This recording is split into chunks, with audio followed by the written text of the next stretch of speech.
Well, good afternoon and welcome to the Avatar Foundation's face-to-face program, our weekly show, broadcast out of White Plains Cable Public Access Studios in White Plains, New York. Um, we want to welcome you here as we begin to introduce part two of a series that we have begun to introduce, and it's about a joint collaboration with the Alpha Culture Organization and Avatar Foundation as we begin to collaborate and present really to the world this Carib Gold, which is a tribute to the Caribbean community and the countries of the Caribbean Basin through the artistic eyes of Carnival, but really as we begin to focus in on the 50th anniversary of Jamaica and Trinidad's independence. So today is a very special day. We have as our guest a folklorist and storyteller. We'd like to introduce to you at this time Miss Janice Hart. How are you today? Simply marvelous. I'm glad to be here. I'm very glad that you could make it. We want to be able to share with our audience not only who Janice Hart is as a folklorist and storyteller, but share with us your history, as your knowledge, as we talk about the music and the art forms that are the Caribbean, and as you will begin to integrate some of that experience in format where it came either from the United States, from Africa, but to kind of complete this picture. And before I get there, I just want to show, hopefully it doesn't give too much glare, but we have this lovely young lady on the cover of this magazine. Hopefully we can see it without glare or any kind of flashback, but this is who Miss Hart is, among other things. So, again, welcome to the show, and let's tell our community who Janice Hart is. Oh, Janice Hart is a folklore storyteller, actually very multi-talented. I got into folklore storytelling because of my background and my history. I am originally from Jamaica. I hail from the parish of Portland, which you call country. Mm-hmm. So I'm actually call myself a Portland country gal. And growing up as a child amongst 10 children, without television, storytelling was the art. Okay. And so on moonlight nights, you'd sit down and, different stories were told. But that wasn't really the origin of storytelling. It's actually an African art from the culture that we inherited when we were brought from the African coast to Jamaica, or wherever the Africans were brought in the United States. So storytelling is an art form for us to actually entertain, inform, and enlighten. And over the years, storytelling has still one of the strongest method in which information was given in communities. You even by a telegram form was a storytelling form. Like somebody would pick a telegram up and they'd take it from one house to the other for that person to get it. So it's a method of communication. But I found out that migrating to the States over 25 years ago, I realized that it's a form of the culture that kind of went to sleep. So on my return trips to Jamaica, I actually have very great props that I actually left outside. I started to collect memorabilia, like old stove iron used to iron your clothes with. Okay. The coconut brush we cleaned the floor with. Different measuring things that we used when we went to the marketplace. And so I try to bring the culture now into the younger generation, especially Caribbean kids who were born here. Right, so they're American Caribbean, but they are not aware of the culture. And in the storytelling form is also music. But one of our cultural icons that is from the Caribbean but hails from Jamaica was the Honorable Louis Bennett Coverley, who made storytelling actually acceptable in our native tongue, which is Patois. Okay. And so that's where I developed my storytelling art form from. And my stories, and I actually write a lot of poetry in Patois, some in English, and short stories. Another form of the storytelling that I actually love to do, and it's actually so much a part of me, is the storytelling that you tell after death. That's called a nine night, and it's a whole ritual that I actually did. Actually, I did three of them at St. Francis College in New York. I see. Okay. I did So there's a whole ritual and display of different the chants, dances, the poems, chanting, songs, Uh-huh. ritual itself, and we did that. I did that for Louise Bennett when she passed away. I did it for Rex Nettleford, and I also did for Trevor Rohn. And so it really brings out to you what the Caribbean is all about. Right. And so for me, with Jamaica is going to be 50 and Trinidad is going to be 50. And in regards to the 50th birthday, it brings back so much memory for me what independence is all about and what it means to be independent and what the messages that we really want to leave with the generation Okay. Well, that exists now. Well, one of the things we're looking forward to working with you as we put our calendar together and certainly participate in some of the activities that we have planned. And I like your outfit. I like the dress you have on. Can you give us a little history? Oh God, this is called a bandana plaid. It's Mhm. actually red, white, and blue, and it's the original. When we did formal dressing in Jamaica for festival, or I actually perform at Jamaica House for the Governor General's birthday. So this is it, and it's also kind of coincide with Trinidad's color.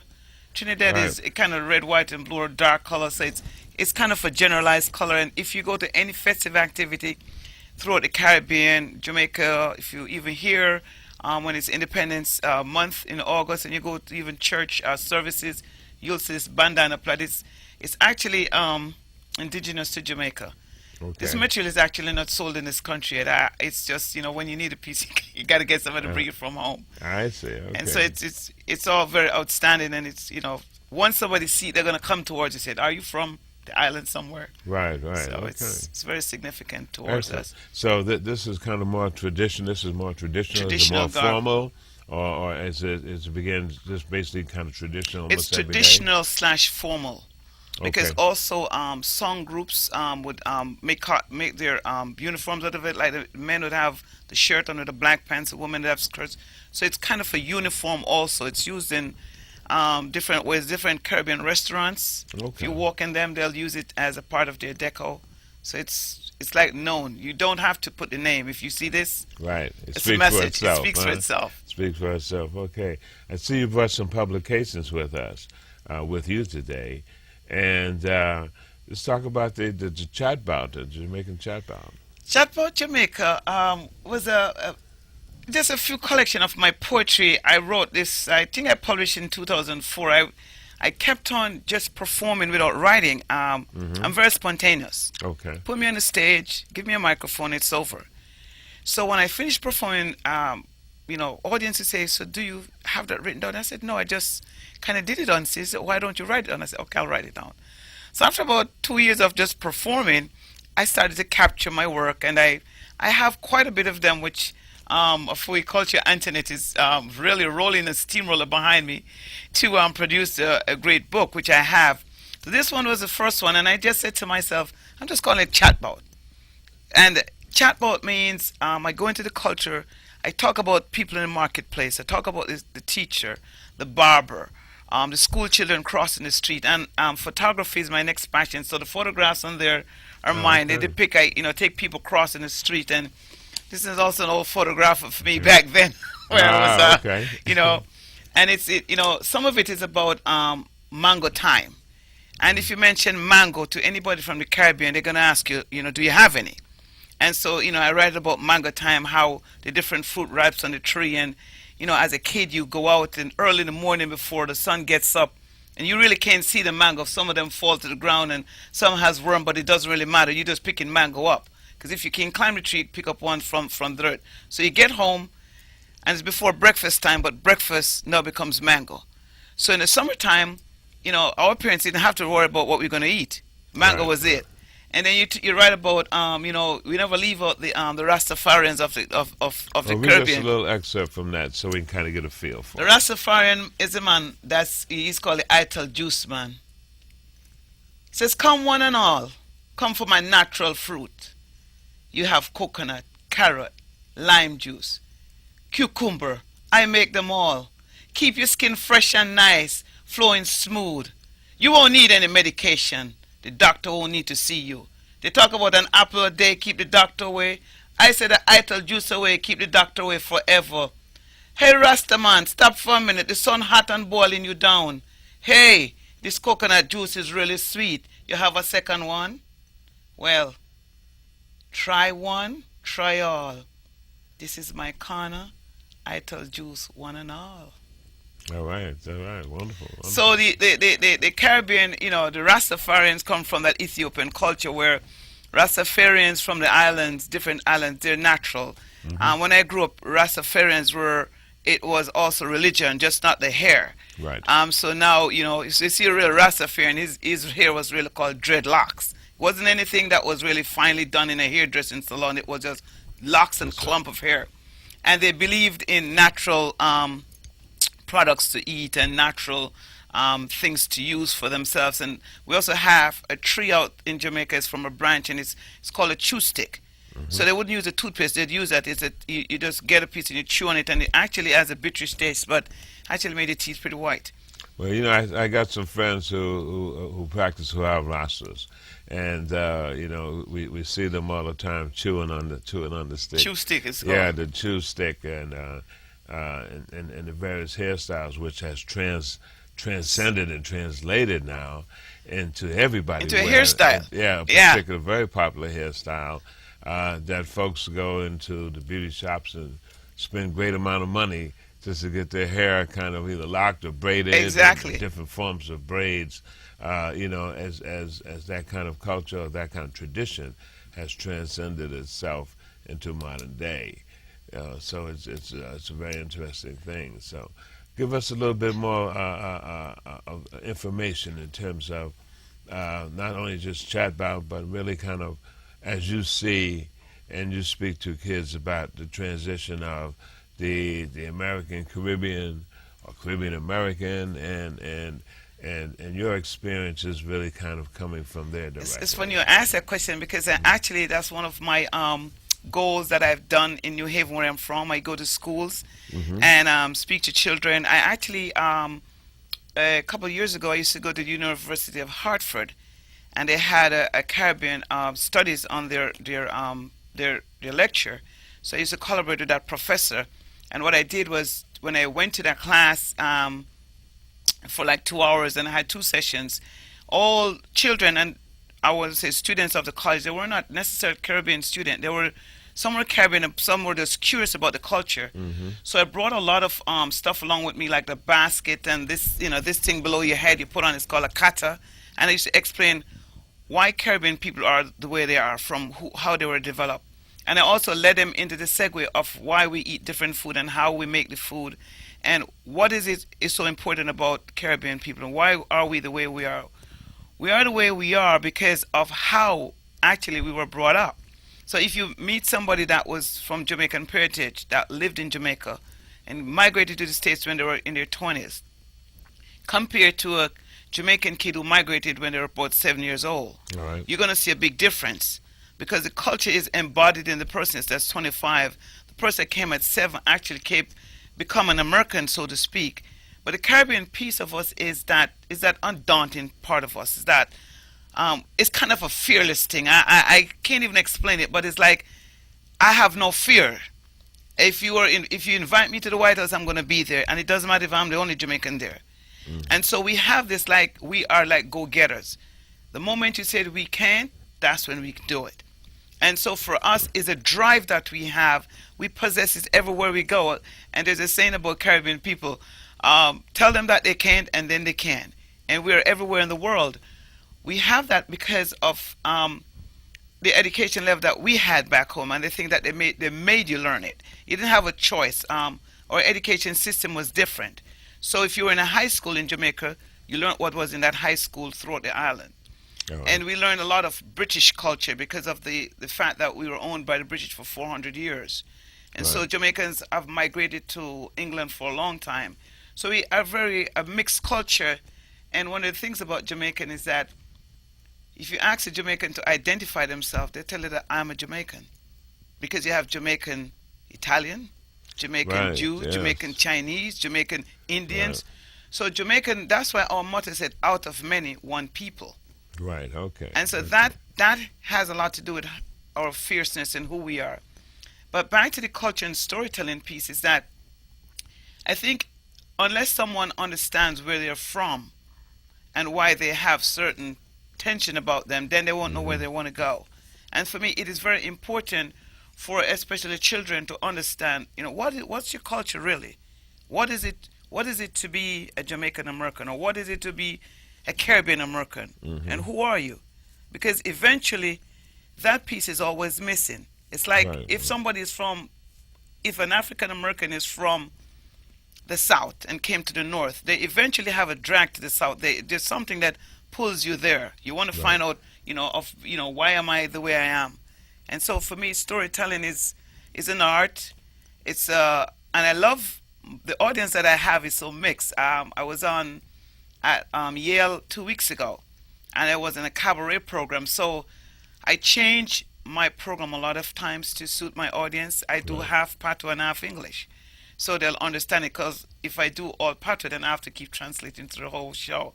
And on that particular point, if you will, give us a little uh, explanation or a soundbite on patois, and then kind of interpret that for us, so we can kind of get a feel Okay. of how the language is, where it came from, and how it's integrated to be patois. All right. Patois is interesting. It's a little French, English, Portuguese, but one of the languages that really influences a language called Twi, which is spelled Twi, from Ghana.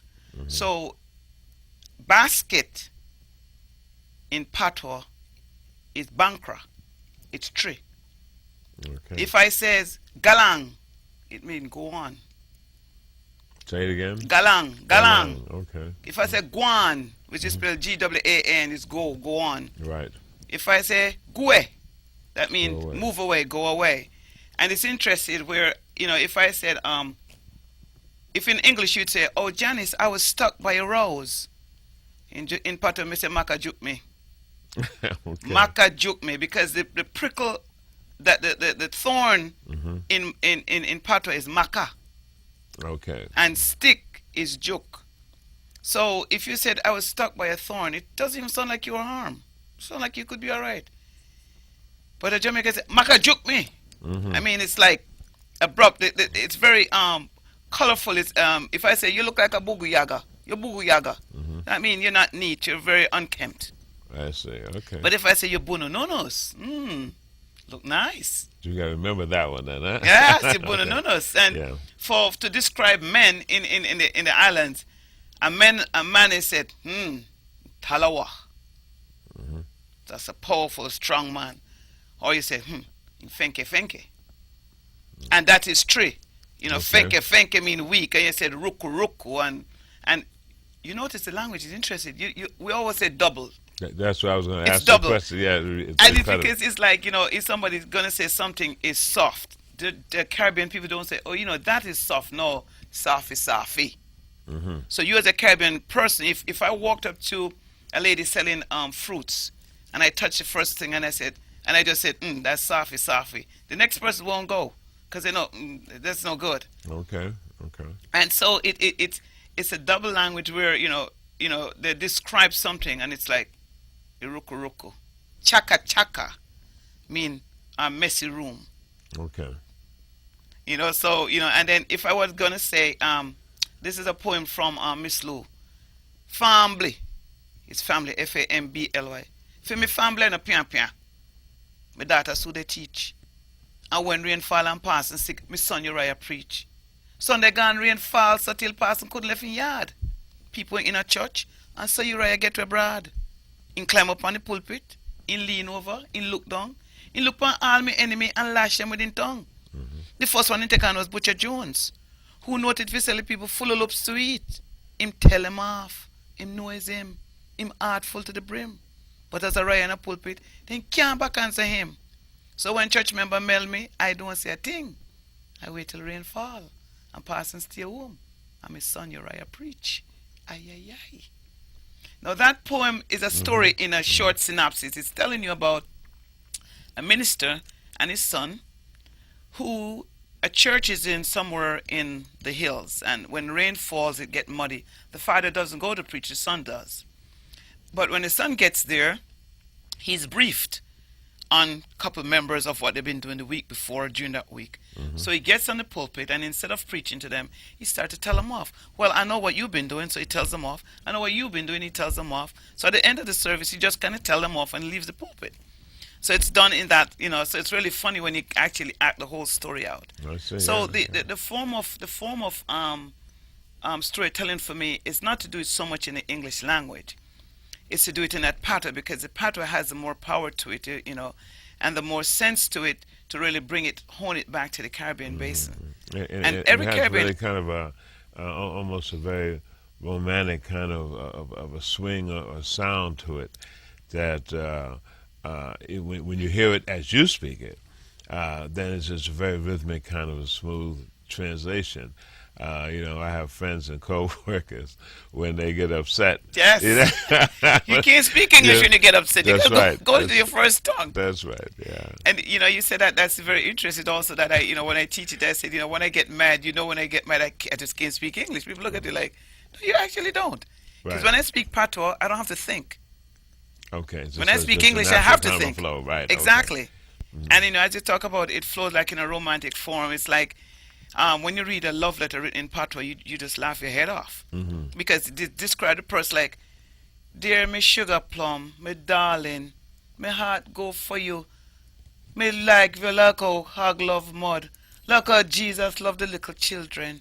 And so, it's in that poetic form where somebody will be describing the person they love to, how, the bee loved the honey or something like that. But when it's written in patois, it just goes on and on.